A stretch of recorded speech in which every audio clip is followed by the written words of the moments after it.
Hi, thank you so much for joining us. This is CGTN live streaming. I am Sun Yatsen. Now I'm in Zhongshan. That's the southern part of the Guangdong province. Guangdong province is also in the southern part of China. And this is one of the few legs left in our real-time China live streaming series. And Zhongshan, the place we're at, is very, very special. It's one of the few places that's adopting a name from a great person. That person, you must have read, is Dr. Sun Yatsen, and Zhongshan is his Chinese name. And here we are in Dr. Sun Yatsen's birthplace. Actually, this is his old family home where he spent his childhood, and this experience shaped who he is. For a little bit of background about Dr. Sun Yatsen, he is a great revolutionary. He's the man behind one of the most important revolutions, the Xinhai uprising or revolution that overturned almost 2,000 years of feudal rule in China. Very, very significant. Also, Dr. Sun Yatsen is the founder of Kuomintang Party. He is a philosopher, a writer, a calligrapher, and a magnetic personality from very, very young by a lot of people's accounts. And today we have someone who knows all about Dr. Sun Yatsen and his birthplace here. So we have Miss Li Yiwei. She's the docent with the Museum after Dr. Sun Yatsen. Thank you so much for joining us. She speaks very good English, and a lot of the things we're going to talk about today will be by her. We'll be talking about Dr. Sun Yatsen's upbringing, his achievements, how he's been influencing people, places around the world. So let's start right here. First of all, what is the time he spent here like? What did he do? How many years he spent here? Actually, this is the hometown of Sun Yatsen, which is called Cuihen Village. And Sun Yatsen was born here on November the 12th, 1866. The ancestral house where he was born was once located over here, this place. The ancestral house is a very humble mud house, which only covers a space of only 32 square meters. So he comes from a farmer's family, right? Yeah, Sun Yatsen comes from the tenant's family who had no paddy field. Okay. That's really but who had to rent the paddy field from the landlord. So originally, he spent a very poor life here, but his elder brother went to Hawaii, and then his elder brother made a fortune there. And so the family conditions of Sun Yatsen was gradually improved. And Sun Yatsen stayed at the hometown from the time he was born until he was 13 years old. And then his elder brother was pretty wealthy, so he had the chance to go abroad, to go to Hawaii to visit his elder brother. And then he stayed there for 4 years. Later he came back to China, to his hometown, and he studied medicine in the nearby places like in Hong Kong and in Guangzhou. So at that time he would frequently come back to the village to stay with the families and to help to cure the local patients. So the time he spent here is like about 15 years, around 15 years. Right, and we don't see the very, very old house where he was born. He was born here in this square, right? Yes, it's like the house is Small. very small, 8 meters long and 4 meters wide. So altogether 32 square meters, and a total of 7 persons they squeezed in such a house. Probably 1 or 2 rooms. So a really humble beginning, but then after his brother got rich, they are designing and building this family house. Yes. So what is it so special about this? And what makes this house special is that it was designed by Dr. Sun Yatsen himself in 1892 when he was 26 years old. So we know that Sun Yatsen is a politician, a statesman, and also a doctor, but he was very versatile, and he knows, architect who knows to design his own house. And compared with the other folk houses in the village, this house has three characteristics. The first is that, has a combination of Western and Chinese style. So if you look at the exterior, it's in Western style, and the interior is in traditional Chinese style. This is the first feature. And the second feature is that it has many windows and doors.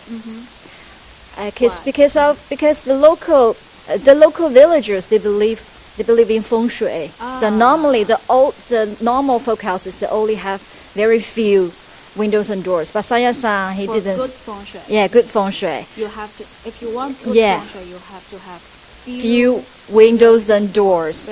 But he did not believe the traditional wisdom. But Sun Yatsen was not superstitious. He believed that it would be more comfortable to have more windows and doors, to have more open spaces, so they can live in a house with more light and air. And the third feature is that it faces west instead of east. So if you look at this way, that's where this is the west side of the village, and there used to be a very big forest over here. And also the local villagers call it a feng shui village, which means that it would bring good fortune to the villagers, so people would not cut off the trees. But he cut off. No, but Sun Yatsen, because this had a very good scenery from this side, so Sun Yatsen, he faced this house this way, to the west side, to the forest. So he's certainly a pretty unconventional person from very young. At 26, he designed this house. This house is facing west instead of the traditional feng shui wisdom that has everything facing east. The reason why the other villages facing east is that this village was surrounded by hills on three sides, except the east side. So the east side was nearby the sea. So the ordinary folk houses, they faces the sea to be more windy. But Sun Yatsen, he believes that the west side of the house has more open spaces and better scenery over here. Yeah, big forest. Inside the courtyard, it already has pretty good scenery. It has a tree where we're filming close up right now. The tree is planted. Is it planted by Dr. Sun? Yeah, we were told by the Sun Yatsen's relatives that the seed of this tree was brought back by himself from Honolulu in 1883, and he personally planted the seed over here at that year. So this is a pretty old tree, aged more than 130 years. Oh, definitely see it. It's pretty aging and huge. So that is the old family house. This is the courtyard where Dr. Sun Yatsen's old family house is protected at. A lot of people have been coming here. And if we are stepping outside, this is still part of the museum after Dr. Sun Yatsen. And let's go a little bit outside of it. Is this the original door, the entrance? Yes, the original door, but we have been renovating this house. There was a big renovation in 2011. Oh, that's the anniversary of the Xinhai uprising. Yes, the anniversary of a very famous and very grand the uprising in China that overthrew the Qing Dynasty. Yeah, that's the uprising or revolution we were talking about. That revolution overthrew the 2,000 years of feudal rule. But of course, the house, again, we're seeing this. It's a two-story house designed by Dr. Sun Yatsen himself at the age of 26. It's a pretty unconventional house. It's a mixture of Chinese and Western style, showing how brave actually the great man is. But what other things can you tell us about Dr. Sun Yatsen, especially when he was young? What is him like? Just as like the house he designed, he himself was an unconventional man. He didn't believe in the superstitious sayings believed by the local villagers. And also he was a very clever boy who learns very quick. And also he dares to challenge the superiors, the authorities. So he's challenging, I guess, his father, brother, and the first elder people he challenged might be his mother, Okay. who once tried to bind the feet of his elder sister. Ah. Yeah, so it is a very weird practice practiced in the Qing Dynasty that will help the girls' feet look smaller, but it really hurts a lot. So Sun Yatsen, he questioned his mother about the reason why we should bind the feet of the girls. So after he was elected as the provisional president, he abolished this practice immediately. Wow, and I always know Dr. Sun Yatsen as someone who's very sympathetic to other people's pains, sufferings. Was he like this when he was young? Yeah, since he was young, because he was born in a very poor farmer's family, so he understands the hardship of the poor farmers of China. And also, he was very sympathetic with the people who got rich in overseas countries but could not protect their wealth in the locality. So he wanted to create a country that people could live in harmony and in equality and in prosperity. So he was having such ideals, I would say pretty lofty ideals at a very, very young age. Do you know when he decided or he had the idea that he wanted to change the society? Is that one of the... Yes. So Sun Yatsen, when he was small, he was told by an elder man in his village about the anti-Qing uprisings. Ah. Yes. So the elder man once participated in the anti-Qing uprising, and he would tell the details and about the leader of the uprising. So Sun Yatsen, he admired the leader of the uprising a lot, and he called himself second to the leader. Ah. And he would. So how old was he? At that time, he was like about. I do not know the exact age. When he was very small, like before he attended the private school at 9 years old. Before that, we can see from the statue that he was very small. So he did get that idea pretty early, not even 10 years old. Yeah, not even before he attended the private school in the locality. So, of course, he had the sense that he doesn't want other people to suffer, and he's very caring for others from a very, very young age. But he also had a kind of traditional education here at the village, right? Yes. What was it like? The local private education was a very traditional Chinese education who taught the students about the classics in China. Did he like that? He liked the classic, the content of the textbooks, but he does not like the way that the teacher taught him, because the teacher only required him to recite these classics without any explanation. So Sun Yatsen, he questioned his teacher about about why they should recite these classics. So his teacher got pretty angry with him because he dared to challenge his teacher, who would believe to be an elder or authoritative person at that time. So he's always questioning about what is right, what is wrong, what should be happening.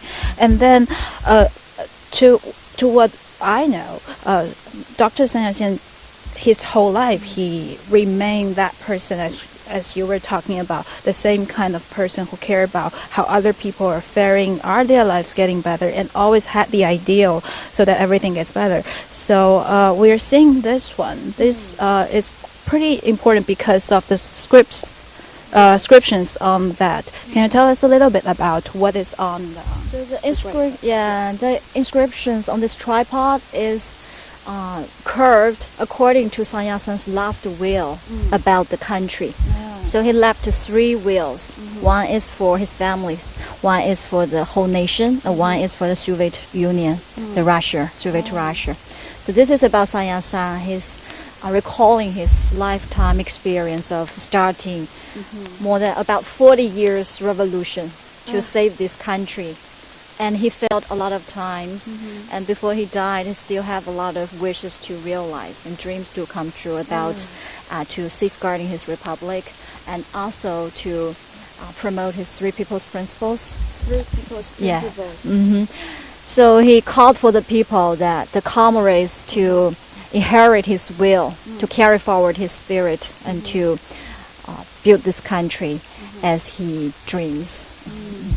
And what first catch the eye of us is the inscription here. It says the revolution is not done yet and everyone should be working hard. Yes. And that's actually a saying every Chinese is familiar with. Yeah. So you're saying he had spent more than 40 years trying to do good, trying to revolutionize China. And he started revolutions, of course, a lot of organizations. But of all the things he's done, what do you think is the biggest achievement for Dr. Sun? I believe that as the democratic forerunner of China, his biggest achievement is that he helped to promote the democracy and equality, the ideas across the Chinese people, among the Chinese people. And the Chinese people were awakened to rise up and to fight with the Qing Dynasty. So after more than 16 years of fighting with the Qing Dynasty, Sun Yatsen finally succeeded in 1911 with the Xinhai Revolution, and he was elected as the first provisional president of China, and he also succeeded in ending the feudal dynasty that lasted in China for 2,000 years.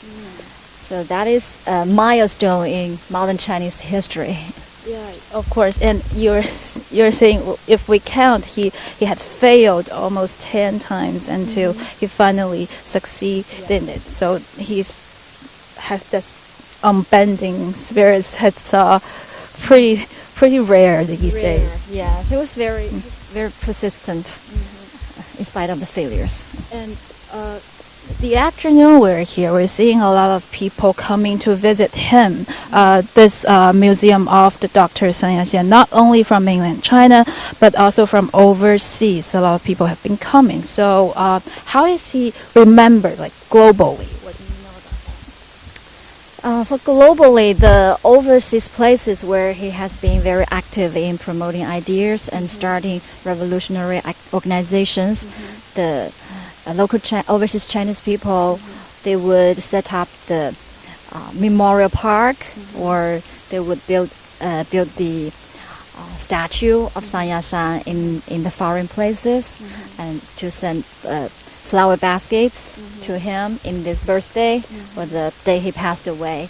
And in China, he was especially greatly respected and memorized. Like in his hometown, Zhongshan city, the local government will held a commemoration of him on his birthday and the day he passed away. So there would be a ceremony in front of his former residence, and the representatives from different sectors of this city will present flower baskets to his portrait. And the Chinese government, they have held commemoration of Sun Yatsen for several times. And the Chinese leaders, they spoke highly of Sun Yatsen. So the last time is in 2016. The Chinese President Xi Jinping held a big commemoration in Beijing, and he spent more than 1 hour in speaking highly of Sun Yatsen. So that is a very grand commemoration. And you think he is, Dr. Sun Yatsen is a big part of people here and overseas Chinese who've been coming here. They're building their own statues, and they've been coming to this memorial hall, which has a few things pretty special, right? What do you have here that everyone comes to see? I believe it's about Sun Yatsen, his hometown, the residence he designed and built, which shows his ideas and his thinking. And also in this memorial hall, we collect a variety of the historical pictures, artifacts about Sun Yatsen, especially those about his families, which were donated by his descendants to this museum. And then in this grand and solemn memorial hall, we are facing a statue of the Dr. Sun Yatsen.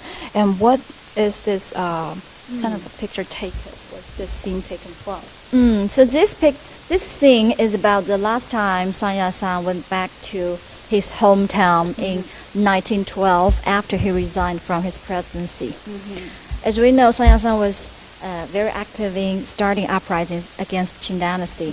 So from 1895, he left this country, and it was in exile in the foreign countries. So from that time on, he was living elsewhere, except here. But in 1912, he came back here for the last time, after he realized his ideal, his dream about building a republic. So he came back. This is a model thing about the time he came back to the front door of his former residence. He was standing in front of the residence, and we can see from this statue there was a picture behind him about the scene he was sworn in as the president. So we can see that he marches from the village into China and to the rest of the world, and that he gradually realized his dream. Right, so this is certainly a life of so many happenings, ups and downs, and a lot of strivings. Thank you so much today for all the explanations. We are joined today by Miss Li Yiwei. She is the docent of the Museum of Dr. Sun Yatsen. She's been telling us today about the early... She's been telling us about Dr. Sun Yatsen's early life. Dr. Sun Yatsen has an early life that's recorded as a naughty boy who has a strong sense of justice, who's very sympathetic to other people's sufferings. He doesn't believe anything in superstition. He's brave. He's always trying to break new ground and trying out things he think of as right. And in this museum, we're seeing a lot of things. People from his family and the ancestry, they're donating here. They also want to commemorate this great man who has, for one, being a great revolutionary. Dr. Sun Yatsen is the person behind one of China's most important uprising, the Xinhai uprising that overthrew almost 2,000 years of feudal rule. Again, he is a philosopher, he's a writer, he's also an architect, as we've seen before, and he's a very magnetic personality. We also get a little bit of that in all of the little things, the stories Miss Li has been telling us. And that brings us to the end of this live streaming. Again, thank you so much for joining us. We're here in Zhongshan, Guangdong province. This is the hometown of the great man, Dr. Sun Yatsen. And as the real-time China live streaming continues, we'll head southern to other places that are significant in the 40 years of opening reform. Thank you so much for joining us. This is CGTN Sun Ye. Thank you so much.